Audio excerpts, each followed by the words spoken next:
My name is Florian, I'm Application Engineer for Advantech Europe, and today it's my pleasure to talk with you about BIOS. Today I especially want to focus on legacy BIOS and UEFI BIOS. What is BIOS, why does I need it? And then I want to clarify some words like legacy, what does legacy mean? UEFI, what does UEFI mean, where is it coming from? It's the main time I want to spend on clarifying what is the difference between a legacy BIOS and a UEFI BIOS. And later I also want to give some short hints how you can see if you are using a legacy BIOS or an UEFI BIOS. So let's go to the first point. What is the BIOS and why does we need it? Why does we need it? The BIOS stands for Basic Input-Output System, and as you can see here, the BIOS is first initializing the CPU and the RAM, then doing the power on self-test. It is checking for OptionROMS if you have OptionROMS, and if yes, loading it, and then checking on your storage mediums if there is some bootloader, and if yes, passing the control to the bootloader. So the BIOS is initializing your system and bringing it to a certain level and then passing over the control to the operating system. So what does legacy BIOS mean? Legacy refers to the old mechanism which we still have. We maybe don't want to use, but we still have to deal with. So it's the old interfaces or mechanism like PS2 keyboards, floppy disk, or also the way how we are accessing our hard disk by calling them with cylinders, head and sectors. So legacy refers to all the old stuff with which we have to deal, also if we maybe don't want it or if we don't have it anymore, but it's still inside of the BIOS code. What is now UEFI? UEFI came from EFI, which means Extensible Firmware Interface.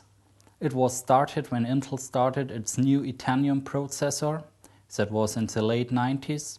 Intel was thinking, okay, we are going to develop a 64-bit processor, but we still have the BIOS, which is starting with 16-bit. It is not using all the capabilities of the processor, so we need something new and we would like to get rid of all this old legacy mechanism. The first release of the Extensible Firmware Interface has been in 2002, when Intel released the specification for the Expandable Firmware Interface and the source code of the Extendable Firmware Interface, which you can still find on the web. After this, some big hardware manufacturers, software manufacturers, but also BIOS manufacturers came together and founded the UEFI Forum, which stands for Unified Extendable Firmware Interface Forum. This conglomerate from big companies are working together on the new specification for UEFI, and right now we have version 2.3. UEFI is not a firmware, UEFI is just the specification for the firmware. So everyone can take the UEFI specification and can write his own UEFI compatible BIOS. So the firmware you can do however you like, and that makes it more adaptable for all the different companies out there. So after we clarified what legacy is and what UEFI means, where it is coming from, the question is, why does we need anything new? Is the old not working?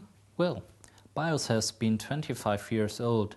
It was invented in 1975 by a guy called Gary Kildall, who also invented later CP/M, the operating system. This guy was thinking about some firmware in 75 which could initialize the hardware and bring it to a certain stage where the operating system can take over control and can be sure that all the available hardware is initialized in a proper way. The first usage of this idea has been from IBM in the beginning of the 80s, that was 82, something like this. And the first BIOS was made for a 2-year run with maximum 200,000 machines. However, it was so successfully that the story began to grow and we are still using the BIOS today. During the late years, there has become new and more powerful hardware, and always we found a new hook, a new workaround to add these new hardware functions. So imagine you have your first BIOS code from 1982, and every time we get some new hardware, we added the initialization of this new hardware to the BIOS code, we added new routines, we added workarounds for things which we couldn't do anymore. So the BIOS is today still starting in 16-bit mode. It is still doing a lot of stuff and it has a lot of limitations. For example, the maximum size of hard disks are 2.2 terabyte. We cannot load unlimited BIOS sites. There is a limitation from around 1 megabyte. There is a limitation also for the size of the OptionROMS with 64 kilobyte. There are a lot of limitations, and that's why we should have something new. So let's talk about what is new with the UEFI BIOS, or what is the difference to the legacy BIOS. The first difference and the most interesting difference from my point of view is the programming language. For example, when the old legacy BIOS has written a lot of in assembler, which is very hard to read and which are a lot of files, the new BIOS is written in plain C. So UEFI BIOS is using 99% of its code just in C, where legacy BIOS is completely written in assembler.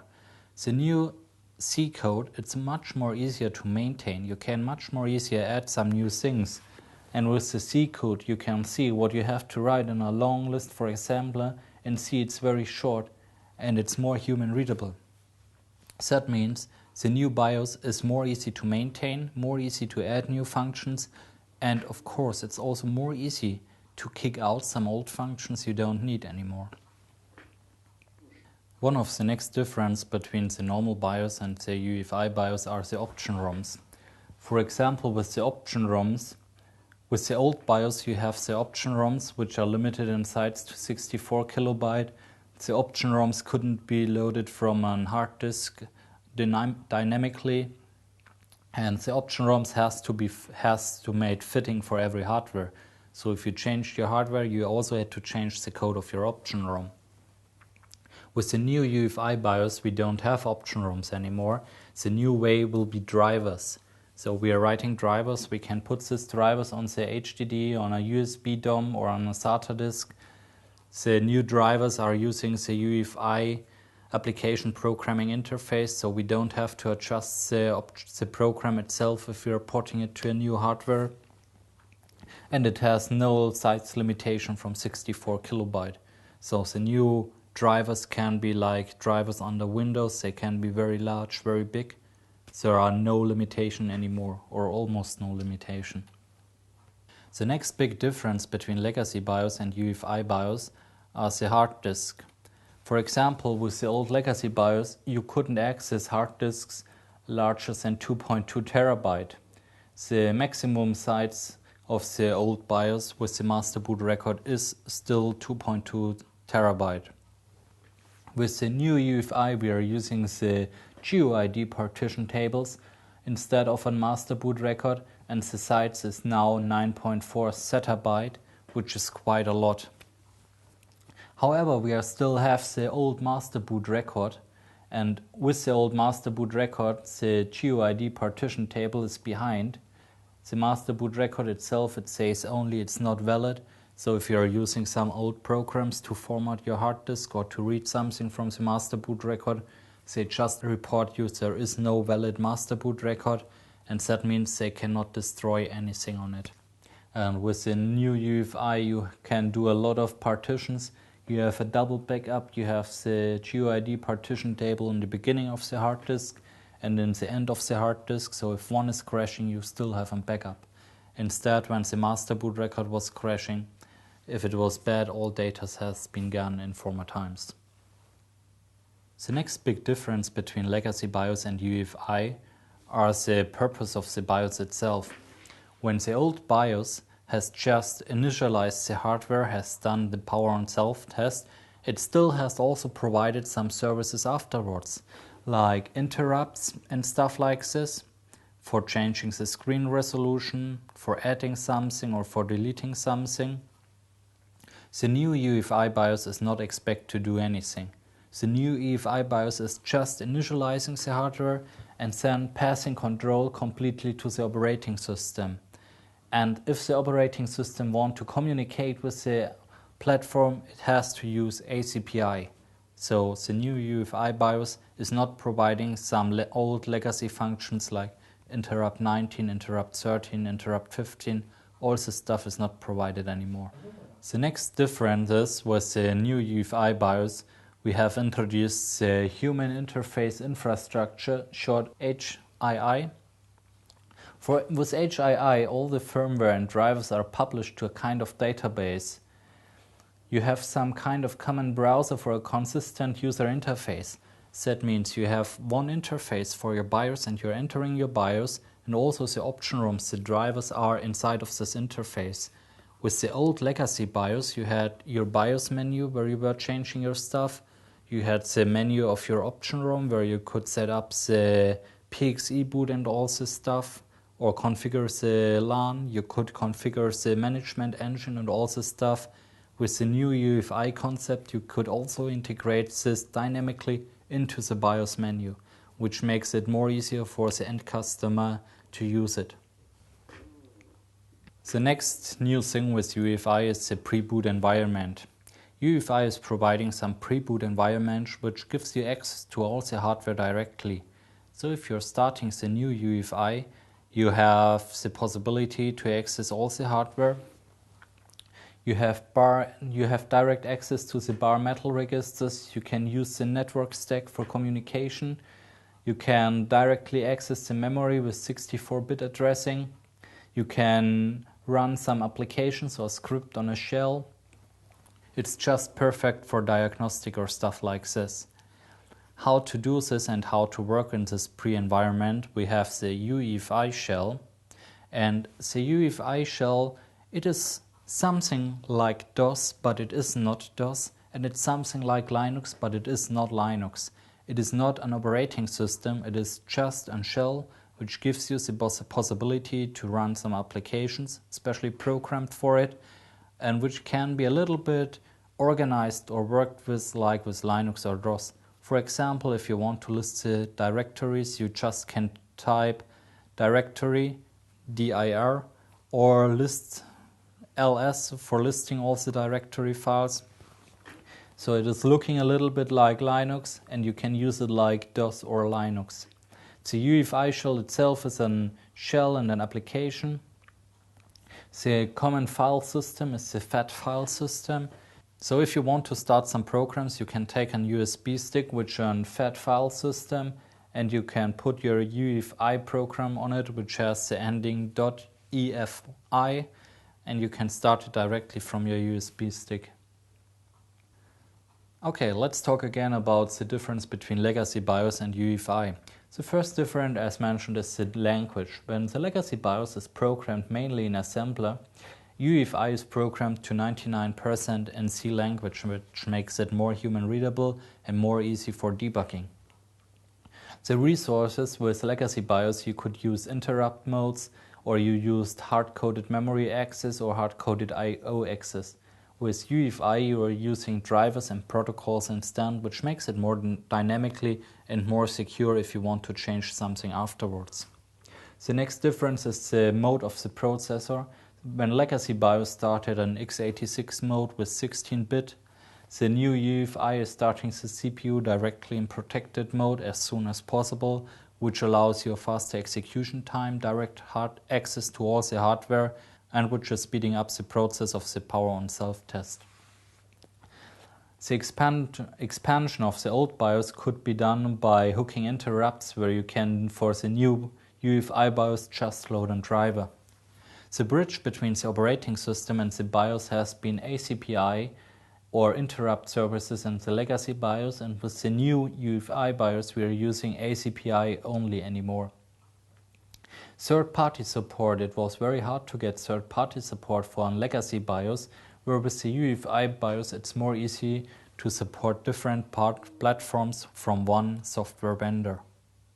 A lot of customers in the industrial section are still using software which is expecting some services from the BIOS. So with UEFI you still get the services. There is one module which is called Compatibility Support Module, and this module is providing all the old legacy mechanism in a new UEFI BIOS. So the CSM module, the Compatibility Support Module, it is providing old mechanism at the BIOS. It is made for things which expecting 100% BIOS functionality, and it's also providing an implementation of the legacy interrupt 19 bootloader. So no worries if you have a new UEFI BIOS. all your old DOS applications will still work. And at Advantech, we are putting this compatibility support module by default in every BIOS. So also the old stuff is working, also if you still have already a new BIOS which wouldn't have usage of this anymore. Okay, let's talk about the new boot flow of the new BIOS. When it's the new BIOS, we have a pre-verifier in the beginning, then we are initializing the CPU, we are initializing the chipset, we're doing some board initializing, which we have to do to bring up the hardware in a certain way. As soon as we have done this, we are putting all the control into the driver execution environment to the UEFI driver dispatcher, which is loading all the different drivers, which can be your former OptionROMS, which can initialize the VGA, which can initialize the network chip, and so on. All these drivers can work in multi-threading and parallel tasks, so the BIOS is much faster than before. After this stage, which is the platform initialization stage, we're passing control to the boot manager. The boot manager is checking for on the storage which are attached to the board if there is something where he can boot from. And if he finds something to boot from, he will start the bootloader, and the bootloader will load the final operating system. When the final operating system is running, there are almost no services which are provided by UEFI.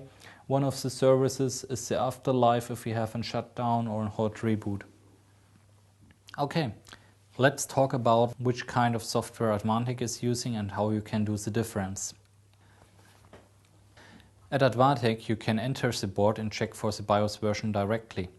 For example, if you have an AMI Core 8 version, it's a legacy BIOS and it will be with the BIOS version 8 point something.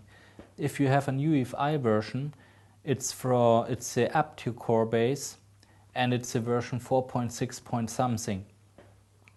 And of course, we have also still Award legacy BIOS, the Phoenix Award legacy BIOS, so you can check this on the screen. If you're entering the BIOS, you will see on the first screen, and if you check on the first screen, you will see the version. In this case, it's a version 8 point something, and version 8 point something at AMI stands for AMI Core 8, which is a legacy BIOS. That means we have an old legacy BIOS which is providing all the old mechanism. If you're checking a new BIOS and you have an Aptio BIOS, which is an UEFI, you will see the core version is 4.6 point something, and additional you will also see this called Aptio in the top of the line. So if you see Aptio here, or if you have a core version 4.6 point something, you can be sure you have an UEFI BIOS and you have also a CSM module, Compatibility Support module. Okay, let's talk about the future. Today we are shipping around worldwide from all, not only the embedded market, also with consumer and so on, 50% still or already UEFI BIOS.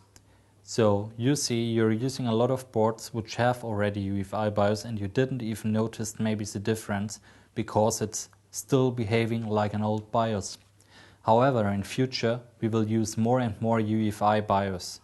So you can see until 2015 we will use around 90% UEFI BIOS. Of course, that's just some expectation here, but that's something which really could happen. So let's talk about the future from UEFI. One of the biggest things is the legacy mechanism, like old interrupts, old hooks, or old direct access of hardware. With old software we have done this, and former times this was totally okay. But with the new BIOS we should try to avoid this, and if we have to do something very close to the hardware, your customer or you should start writing UEFI drivers itself for the BIOS. One other thing of the future I believe will be that third-party companies will provide drivers and test tools for the UEFI Shell, so you can initialize the hardware more closely and more faster. And the UEFI Shell will be used instead of Microsoft DOS or FreeDOS or all this stuff. So if you have to do some initialization of your hardware, adding something, doing some testing, you will use just the UEFI Shell. But that's something in future, so it could take 2 years, 5 years, who knows, but that's definitely something which will come. Okay, now you have some short or rough overview about what is UEFI and what is the difference between old legacy and new UEFI. If you want to go more in details, there is a good book out from Intel Press that's really giving a good description, not only for technicians, also for managers, decision makers, or people like this who just need the overall overview. If you want to go more in detail, there are the specification available from uefi.org. There is also training material available and learning material. And if you're thinking about to write your own or your first UEFI application, there is still the source code from Intel available at tianocore.sourceforge.net. And here you get also a big community which is helping you if you're developing your own stuff.